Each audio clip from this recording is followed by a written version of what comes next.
Қайырлы күн достар, бүгін сіздерге түскі асқа арналған тағамны көрсеткім келеді. Арнама қош келдіңіздер. Бізге керекті тауық еті, сарымсақ, приправа, осындай тауыққа арналған 2 приправаны қолдандым. Зәйтүн майы, паприка, қара бұрыш, кристаллики, тұз, картоп. Картопты осындай 2 бөлікке, үлкен бөлікке бөліп аламыз.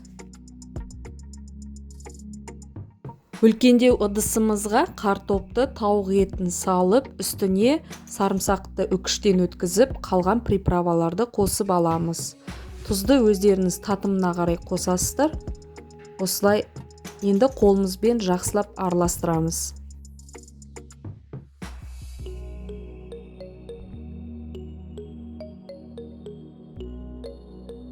Енді осы дайын болған тауығымызды 30 минутқа маринадтап қойсаңыздар да болады, немесе духовкаға пісіре берсеңіздер болады. Әбден араластырып болған тауығымызды противенға салып, үстіне өздеріңіздің қалауларынша салып шығасыздар.